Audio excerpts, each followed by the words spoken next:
तो हम superposition principle explain कर रहे थे और इस सुपरपोजिशन प्रिंसिपल के अकॉर्डिंग हम फोर्स को ऐड करेंगे। तो हम देखो, अगर इस सिस्टम में चार्ज Q0, Q1, Q2 और Qn प्रेजेंट है, Q0, Q1, Q2, Qn present है। ये Q1 जो चार्ज है वो सेंटर पॉइंट O से R1 डिस्टेंस पे है, R1 वेक्टर पे। Q0 है वो R0 वेक्टर डिस्टेंस पे है।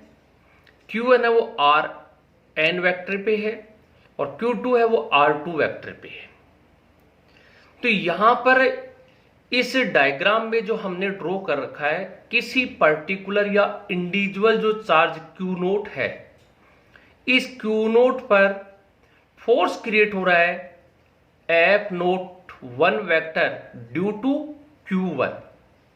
मतलब Q0 पर Q1 से जो फोर्स क्रिएट हो रहा है वो F01 वेक्टर है। इस Q0 पर Q2 से जो फोर्स क्रिएट हो रहा है वो F02 वेक्टर है और Qn चार्ज से जो फोर्स क्रिएट हो रहा है वो F0n वेक्टर है। तो यहां पर हमारे पास फोर्स हो गए, देखो F01 वेक्टर हो गया, F02 वेक्टर हो गया, F0n वेक्टर हो गया। तो हम इन फोर्स का जो ऐड कर सकते हैं या टोटल कर सकते हैं वो अकॉर्डिंग टू सुपरपोजिशन प्रिंसिपल के करते हैं भाई। तो सुपरपोजिशन प्रिंसिपल देखो हमें क्या कहता है, आप ध्यान देना। इस सुपरपोजिशन प्रिंसिपल के अकॉर्डिंग अगर हम सोल्व करते हैं तो सुपरपोजिशन प्रिंसिपल के अकॉर्डिंग हमारा जो टॉपिक सोल्व होगा वो टॉपिक हम चलते हैं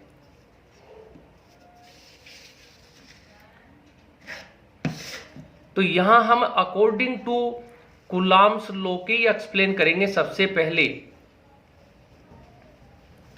देखो, कूलॉम्स लॉ के अकॉर्डिंग अगर अपना फॉर्मूला बनता है तो आपको मालूम है कि F वेक्टर इक्वल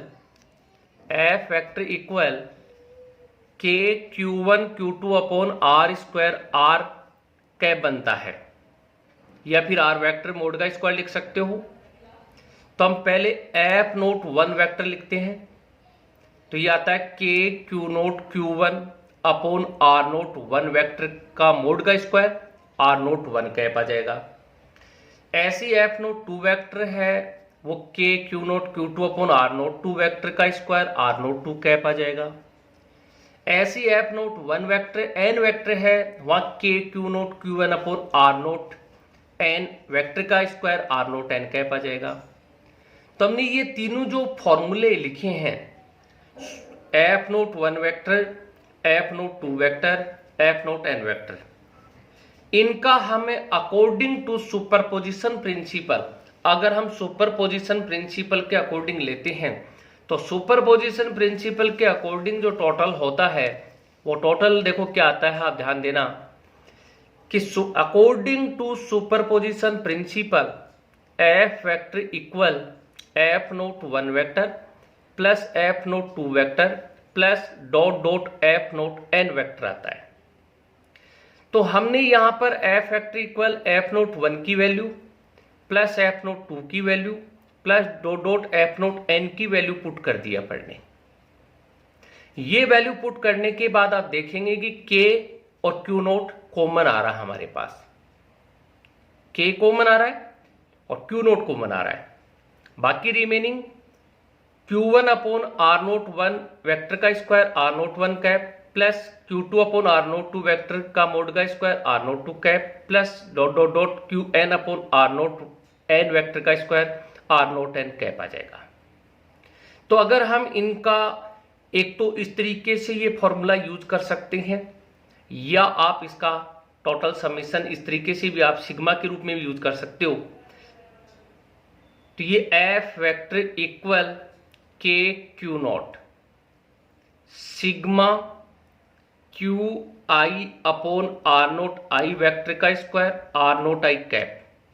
इसमें जो हमने i की कार्टेशियन जो i लिया इसकी वैल्यू 1 से लेकर के n तक यूज कर सकते हैं, क्योंकि हमें पता है कि हमारा चार्ज Q1 से स्टार्ट है और n नंबर तक है। तो ये सुपरपोजिशन प्रिंसिपल के अकॉर्डिंग हम यहाँ पर फोर्स का वेक्टर फॉर्म में टोटल कर सकते हैं।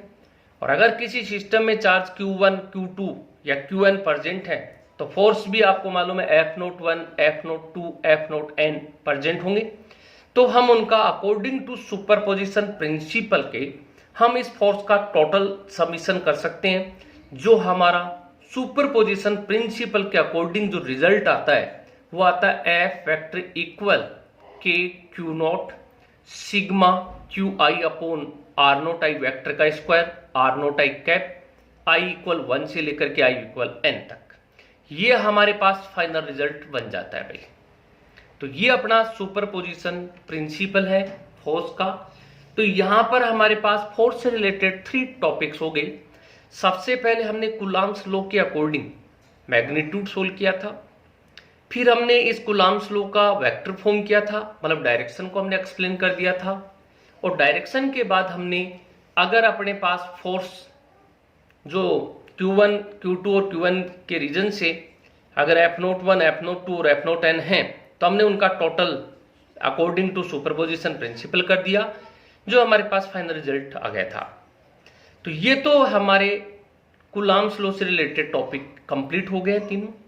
अब मैं इनसे रिलेटेड कुछ प्रॉब्लम्स या सोल्व आउट करने के लिए आपको शॉर्ट ट्रिक्स या शॉर्ट फॉर्मूले बताता हूं, जिससे आप डायरेक्टली भी वैल्यूज सोल्व कर सकते हैं। तो अब ध्यान दीजिए, सबसे पहले मैं इक्विलिब्रियम ऑफ पॉइंट चार्ज को सोल्व करना बताता हूं। कैसे करते हैं आपके सामने इस टॉपिक से रिलेटेड जो क्वेश्चन बनते हैं कंपटीशन में भी, तो जनरली इसी टाइप के क्वेश्चन बनते हैं जो आप कम समय में बहुत ही स्ट्रिक्टली और बेस्ट रिजल्ट के साथ आप सोल्व कर सकते हैं। तो आप ध्यान दीजिए कि मैंने यहाँ Q1 और Q2 ये चार्ज प्रेजेंट करे हैं और इनके बिटवीन ये स्मॉल q चार्ज है। इस Q1 और Q2 के बिटवीन जो डिस्टेंस है वो स्मॉल r है, और जो स्मॉल q चार्ज है वो Q1 से x डिस्टेंस पर है, x डिस्टेंस पर है। तो हमें यहाँ पर x की वैल्यू और इस q की वैल्यू सोल्व कर सकते हैं। तो हमने देखो ये लिखा है कि main charge must be of like nature, मतलब हमारे मेन चार्ज Q1 और Q2 हैं वो जो दोनों सेम नेचर के हैं, ध्यान रखना सेम नेचर के हैं। और नीचे लिखा third charge should be of unlike nature, मतलब किसी अदर नेचर का, अपोजिट मतलब नेगेटिव नेचर का होगा। अगर ऐसा है तो हमारे पास इस x की वैल्यू सोल्व करने का ये फॉर्मूला बनता है x equal √Q1 upon √Q1 plus √Q2 और स्मॉल r। इस फॉर्मूले से आप इस x की वैल्यू सोल्व कर सकते हो। और यदि आपको थर्ड चार्ज q की वैल्यू सोल्व करें, ये जो फॉर्मूला है बहुत इंपॉर्टेंट फॉर्मूला है।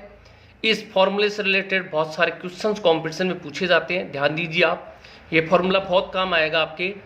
q equal -Q1 Q2 upon √Q1 plus √Q2 का whole square, √Q1 plus √Q2 का होल स्क्वायर। इस फॉर्मूले से आप q की वैल्यू सोल्व कर सकते हो और इस फॉर्मूले से आप x डिस्टेंस की वैल्यू सोल्व कर सकते हो। तो ये तो अपना equilibrium of point charge solve करने का एक मेथड है, जिससे मैंने आपको 2 फॉर्मूले बताए हैं, बहुत ही बेस्ट फॉर्मूले हैं। आप इनको इम्प्लीमेंट करेंगे तो आपके बहुत सारे न्यूमेरिकल्स इजी गोइंग सोल्व होंगे। तो आप ध्यान दीजिए कि इक्विलिब्रियम ऑफ पॉइंट चार्ज को सोल्व करने के ये हमारे मेथड आपको यूज करने हैं। और एक हमारे पास दूसरे तरीके के भी इसके अंदर टॉपिक्स हैं, वो भी आप ध्यान दीजिए कैसे होंगे।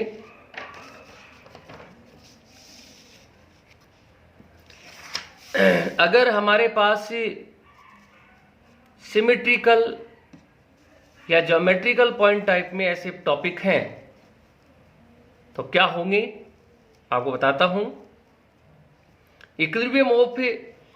Equilibrium of symmetric geometrical point charge system, अगर इस तरीके से ये ट्राइंगल सेम साइड का, या फिर हमारे पास, नमस्ते सभी विद्यार्थियों, आज हम इस वीडियोज में जो कूलॉम्स लॉ एक्सप्लेन किया था, उस कूलॉम्स लॉ का अपन वेक्टर फॉर्म सॉल्व करेंगे। और वेक्टर फॉर्म सोल्व करने का मतलब ये है कि हम डायरेक्शन को डिटरमाइन करते हैं कि मैग्नीट्यूड के साथ इसकी डायरेक्शन क्या होगी फोर्स की। वो डायरेक्शन सोल्व करने के लिए हम आज इस टॉपिक को एक्सप्लेन करेंगे इस वीडियोज में। तो आप ध्यान दीजिए कि कूलॉम्स लॉ का वेक्टर फॉर्म किस तरीके से प्रेजेंट होता है। तो वेक्टर फॉर्म के लिए हम सबसे पहले एक डायग्राम ड्रॉ कर रखा है, उस डायग्राम को हम समझते हैं। पहले इस डायग्राम में आप देखें कि एक सिस्टम में चार्ज Q1 और Q2 प्रेजेंट है, Q1 एंड Q2। ये पॉइंट O से R1 वेक्टर और R2 वेक्टर पर प्रेजेंट है। इन चार्ज के बिटवीन जो डिस्टेंस या डिस्प्लेसमेंट है, क्योंकि ये स्ट्रेट लेंथ होगी, ये डिस्टेंस R12 वेक्टर इक्वल है R1 माइनस R2 वेक्टर और R21 वेक्टर इक्वल है R2 माइनस R1 वेक्टर। और यहां अपने पास Q1 और Q2 पर ये फोर्स क्रिएट हो रहे हैं, F12 vector and F21 vector. तो अपन जो फोर्स F12 वेक्टर की बात करते हैं, F12 vector force create on charge Q1 due to Q2 and force F21 vector create on charge Q2 due to Q1। ये दो फोर्स हमारे पास से प्रेजेंट हो रहे हैं और आप देख रहे हो कि इन फोर्स की डायरेक्शन जो है वो आउटवर्ड है। आउटवर्ड का मीन्स मतलब ये है कि यहाँ पर जो हमारे चार्ज हैं वो सेम नेचर के हैं और चार्ज सेम नेचर के प्रेजेंट होने की वजह से ये जो फोर्स है उनकी डायरेक्शन आउटवर्ड है, मतलब रिपल्सन नेचर के फोर्स हैं। हम ये रिपल्सन नेचर या फिर इसकी डायरेक्शन को जो सोल्व करेंगे वो इसी टॉपिक में हमारा वेक्टर फॉर्म में ही सोल्व हो जाएगा। तो हम देखो स्टार्ट करते हैं। सबसे पहले according to Coulomb's law F का जो फॉर्मूला बनता है वो आप पढ़ चुके हो, F equal K Q1 Q2 upon R square आता है। F equal K Q1 Q2 upon R square आता है। अगर इस फॉर्मूले का वेक्टर फॉर्म मतलब डायरेक्शन कर देते हो F वेक्टर इक्वल, तो हमारे पास आता है K Q1 Q2 upon R square R cap. मतलब हम जैसे ही वेक्टर फॉर्म करते हैं तो एक unit vector R cap use होती है इसके अंदर। R कैप यूनिट वेक्टर है। यूनिट वेक्टर का मतलब इसका मैग्नीट्यूड 1 होता है और वेक्टर का मतलब सिर्फ ही डायरेक्शन को डिफाइन करती है। ये चीज़ आप 11th क्लास में एक्सप्लेन कर चुके हो कि भाई R कैप जो है मतलब यूनिट वेक्टर जो है वो सिर्फ वेक्टर फॉर्म के लिए यूज होती है, मतलब डायरेक्शन को डिफाइन करना हो तो R कैप यूज होता है। क्योंकि हम जानते हैं कि इसका मैग्नीट्यूड जो है 1 होता है, इसलिए इसके मैग्नीट्यूड का इससे कोई इफेक्ट नहीं पड़ता, सिर्फ ये डायरेक्शन को डिटरमाइन कर देती है। इस R कैप का जो फॉर्मूला बनता है वो बनता है R vector upon R vector mode, मतलब मोड का मतलब मैग्नीट्यूड होता है भैया। तो ये हम इस फॉर्मूले को यहाँ पुट कर देते हैं फॉर्मूले के अंदर, तो आगे का हमारा फॉर्मूला क्या बनता है हम चलते हैं उसके अंदर।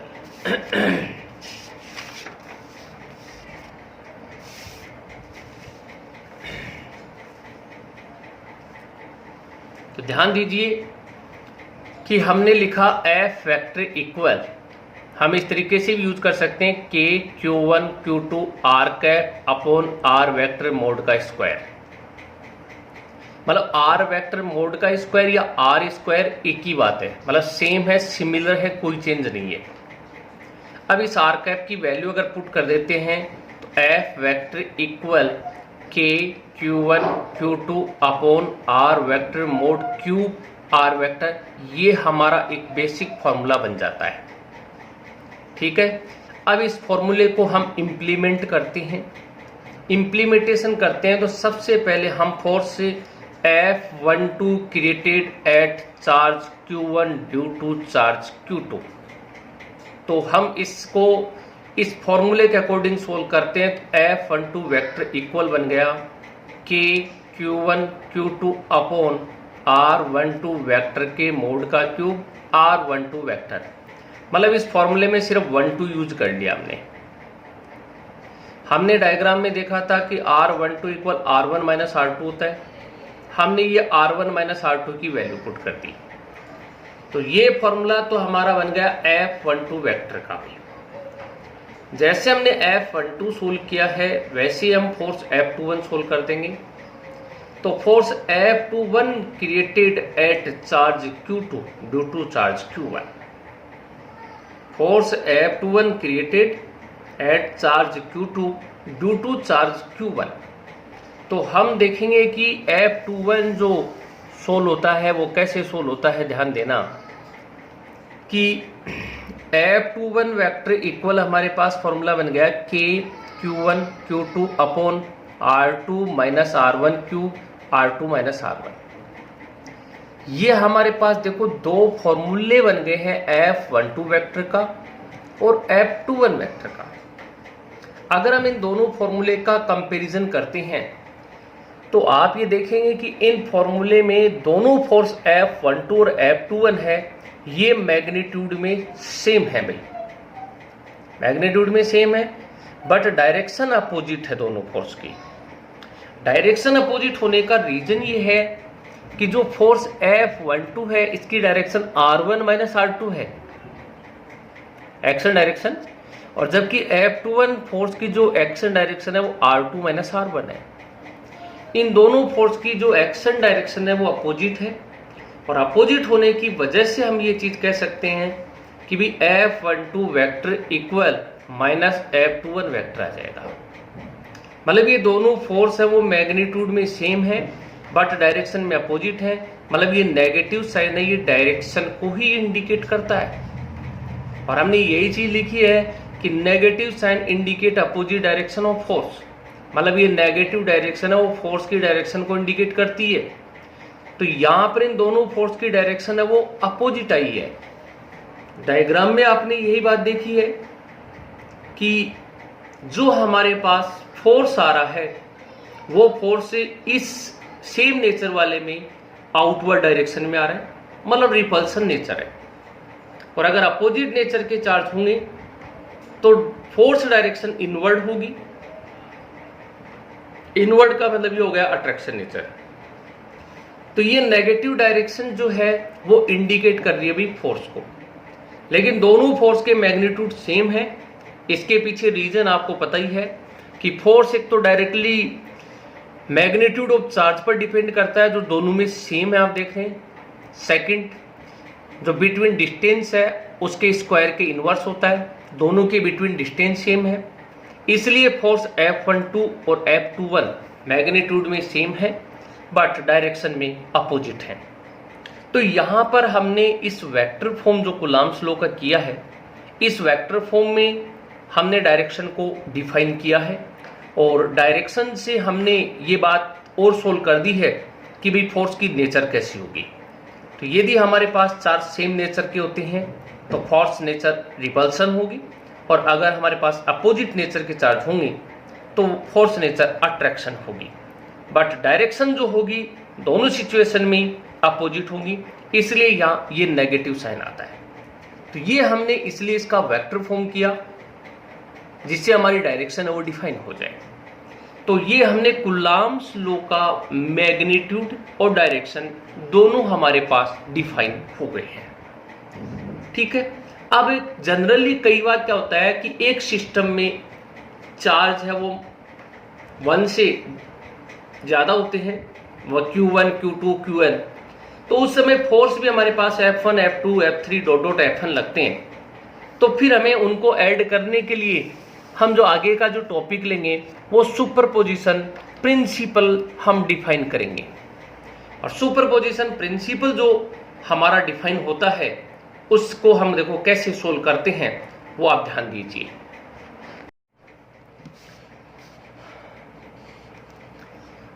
Equilibrium of A symmetric geometrical point charge system, इसमें एक अपने पास इक्वेटर ट्रायंगल है और सेकंड अपने पास स्क्वायर है।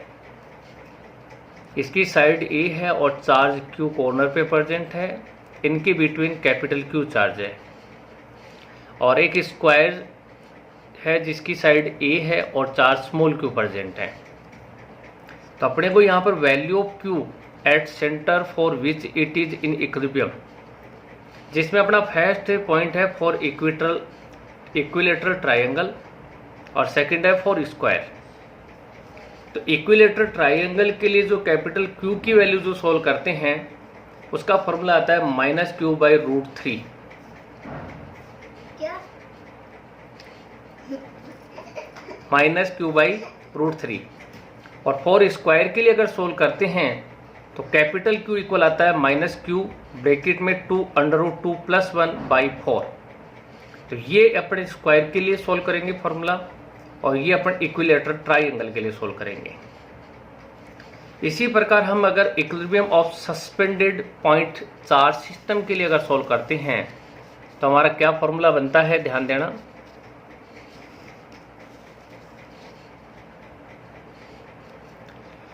तो equilibrium of suspended point charge system, इसमें एक एल लेंथ की स्ट्रिंग है और इस स्ट्रिंग पर ये कैपिटल Q चार्ज है, इनके बिटवीन ये डिस्टेंस x है। इस स्ट्रिंग की लेंथ l है और जो ये एंगल बन रहे वो थीटा है, और जबकि टेंशन t है। तो इस t का अगर थीटा एंगल के साथ कंपोनेंट डिवीजन जो है अपना, तो ये t कोस थीटा हो गया और ये t साइन थीटा हो गया। जिस साइड के साथ एंगल बनता है वो कोस थीटा होती है और जिस साइड के साथ एंगल नहीं वो टी साइन थीटा है। और ये अपना इलेक्ट्रिक फोर्स है Fe और mg वेट डाउनवर्ड डायरेक्शन है। तो for equilibrium position t cos theta equal mg equation number first है और t sign theta equal Fe equation number second है, जिसमें Fe इक्वल kq²/x², मतलब x बिटवीन डिस्टेंस है charge, Fe equal kq²/x², t sign theta equal अपने पास आ गया kq²/x², equation number third दे दिया पढ़ने। अब इक्वेशन थर्ड और बाई 1, तो थर्ड बाई 1 अगर अपन कर देंगे तो अपने पास हो गया t sine theta upon t cos theta equal kq²/x² into mg। t से t कैंसिल हो गया, साइन अपॉन कोस टेन थीटा होता है, तो tan theta equal kq²/x² mg। Sine theta upon cos theta वो टेन थीटा हो गया, तो tan theta equal kq²/x² mg हो गया। If q is small then, अगर q की वैल्यू स्मॉल है तो टेन थीटा और साइन थीटा इक्वल होंगे, और अगर अपन इसको सॉल्व करते हैं तो साइन थीटा इक्वल हो गया x/2 upon l, x/2 into l। तो ये वैल्यू अपन ने पुट कर दी, टेन थीटा की जगह x/2l इक्वल kq²/x² mg। तो अपने पास यहाँ x³ अपने पास ये फॉर्मूला बन गया x³ इक्वल 2l kq²/mg। तो ये अपने पास जो फॉर्मूला बनेगा, इस फॉर्मूले में अपन x की वैल्यू सोल्व कर सकते हैं जो equilibrium of suspended point charge है। तो यहाँ पर ही अपने पास 3 टॉपिक्स जो रिलेटेड टू न्यूमेरिकल हैं, जिसमें अपने एक equilibrium conditions of the point charge था, एक equilibrium of the symmetrical geometric point charge system था, और थर्ड अपना equilibrium of suspended point charge system था। तो ये अपने जो टॉपिक्स हैं वो रिलेटेड टू न्यूमेरिकल प्रॉब्लम्स हैं, जो अपन इजी गोइंग इन फॉर्मूले के बेस अपन सॉल्व कर सकते हैं। इसके बाद जो अपना नेक्स्ट जो टॉपिक रहेगा, नेक्स्ट टॉपिक अपना रहेगा electric field and intensity of electric field. तो सबसे पहले हम इलेक्ट्रिक फील्ड पॉइंट को एक्सप्लेन करते हैं कि इलेक्ट्रिक फील्ड पॉइंट क्या होगा। तो अपना अगर इलेक्ट्रिक फील्ड जो एक स्टेबल चार्ज की रीजन से प्रोड्यूस होता है, तो यहाँ पर अपने पास ये एक पॉइंट चार्ज है। इस पॉइंट चार्ज के जो सराउंडिंग जो रीजन है, इस रीजन को अपन इलेक्ट्रिक फील्ड बोलते हैं। और इस इलेक्ट्रिक फील्ड में अगर कोई भी अदर पॉइंट चार्ज अगर एंटर करेंगे तो इस चार्ज पर एक इलेक्ट्रिक फोर्स क्रिएट होगा, और वो इलेक्ट्रिक फोर्स जो है क्रिएट होते ही जो अपने टेस्टिंग चार्ज है उसका अपोज करता है। तो यहाँ पर अपने ये लिखा है कि the region surrounding a charge और charge distribution in which its electric affect are produce is called the electric field of the given charge. तो ये अपने पास एक इलेक्ट्रिक फील्ड प्रोड्यूस होगा ड्यू टू स्टैटिक चार्ज या स्टेबल चार्ज। अब जो अपनी इंटेंसिटी ऑफ इलेक्ट्रिक फील्ड जो अपन सोल्व आउट करते हैं, तो ये अपन जो टॉपिक सोल्व करेंगे वो किस तरीके से अपना देखो सोल्व होगा, आप ध्यान देना। Intensity of electric field physical quantity है जो वेक्टर क्वांटिटी है। तो यहाँ पर अपने पास ये एक स्टेबल चार्ज Q है और इसकी Q के सराउंडिंग जो अपने पास एक फील्ड प्रोड्यूस हो रहा है वो इलेक्ट्रिक फील्ड है।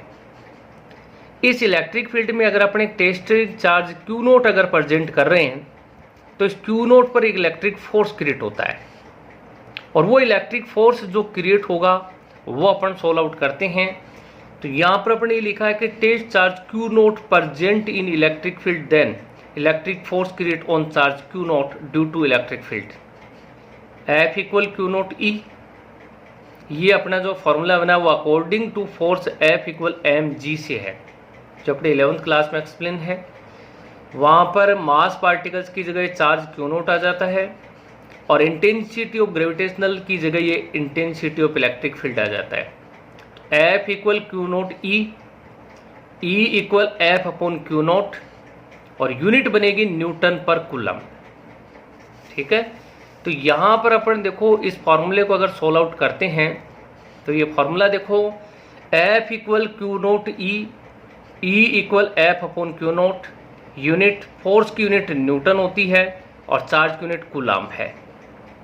तो ये E vector equal F vector upon Q note हो गया, E vector equal F vector upon Q note हो गया। तो ये इंटेंसिटी ऑफ इलेक्ट्रिक फील्ड है वो वेक्टर क्वांटिटी है और जिसकी डायरेक्शन है वो इलेक्ट्रिक फोर्स डायरेक्शन में होती है भाई। तो यहाँ पर अगर अपन इस पॉइंट चार्ज की Q नोट की वैल्यू अगर टेस्टिंग चार्ज की वैल्यू अगर 1 कूलम ले ली तो अपने पास E vector equal F vector बन जाता है। तो ये अपने इंटेंसिटी ऑफ इलेक्ट्रिक फील्ड है भाई और इसी फॉर्मूले के अकॉर्डिंग अपने intensity of electric field solve कर सकते हैं ड्यू टू पॉइंट चार्ज से। तो अपना जो नेक्स्ट जो टॉपिक रहेगा इसी के अंदर वो अपना जो टॉपिक रहेगा वो है intensity of electric field due to point charge. तो इसके अंदर अपने पास ये एक पॉइंट चार्ज है Q, इस Q से R डिस्टेंस पर ये एक टेस्ट चार्ज Q नोट है, P पॉइंट पर प्रेजेंट है। तो इस Q नोट पर एक फोर्स क्रिएट हो रहा है F वेक्टर जो ड्यू टू Q है। इस फोर्स डायरेक्शन और intensity of electric field direction same direction में रहेंगे। तो अपन इस फोर्स की वैल्यू सोल्व करेंगे अकॉर्डिंग टू कूलम्स लॉ में। तो electric force create between charge according to Coulomb's law, F equal Q note upon R square, ये फोर्स हो गया। तो इंटेंसिटी ऑफ इलेक्ट्रिक फील्ड जो सोल्व करते हैं वो फॉर्मूला अपना E equal F upon Q note था। अपन F की वैल्यू पुट करते हैं, अगर F की वैल्यू पुट करेंगे तो E equal Q note upon R square into Q naught से Q नोट कैंसिल हो गया। तो अपने पास intensity E equal KQ by R square आ गई। अब इंटेंसिटी ऑफ इलेक्ट्रिक फील्ड वो वेक्टर क्वांटिटी है, तो इस फॉर्मूले का अपन वेक्टर फॉर्म करते हैं तो E vector equal KQ upon R square R cap बन जाता है। R कैप का मतलब ये हो गया कि इंटेंसिटी डायरेक्शन है वो रेडियस डायरेक्शन होगा, मतलब डिस्टेंस डायरेक्शन होगी, ये आउटवर्ड या इनवर्ड होगी। अगर चार्ज पॉजिटिव होगा तो आउटवर्ड होगी और चार्ज नेगेटिव होगा तो इनवर्ड होगी। ये डिपेंड करेगा फोर्स नेचर पर। और अगर अपन ने किसी भी मीडियम को प्रेजेंट कर दिया तो ये इंटेंसिटी ऑफ इलेक्ट्रिक फील्ड वो medium dielectric constant epsilon r पे डिपेंड करता है। तो ये intensity of electric field in medium 1 upon epsilon r time से डिक्रीज हो जाता है भाई। उसका रीजन ये है कि electric force in medium decrease 1 upon epsilon r times. F medium equal F upon epsilon r हो जाएगा। तो अपने पास जो इंटेंसिटी ऑफ इलेक्ट्रिक फील्ड आता है ड्यू टू पॉइंट चार्ज, उसका फॉर्मूला अपने पास E equal KQ by R square होगा। अगर अपन इसका वेक्टर फॉर्म करेंगे तो E vector equal KQ upon R square R cap होगा। मतलब डायरेक्शन जो होगी वो इन रेडियस डायरेक्शन होगी और पॉजिटिव चार्ज पे आउटवर्ड और नेगेटिव चार्ज पे इनवर्ड। जैसे अपने पास इलेक्ट्रिक फोर्स से डिपेंड ऑन मीडियम, सेम वैसे इंटेंसिटी ऑफ इलेक्ट्रिक फील्ड जो है वो भी depend on the medium epsilon r. तो ये 1/एप्सिलॉन आर टाइम्स डिक्रीज होगी भाई, जैसे फोर्स डिक्रीज होगा वैसे इंटेंसिटी डिक्रीज होगी। तो ये अपने पास intensity of electric field due to point charge.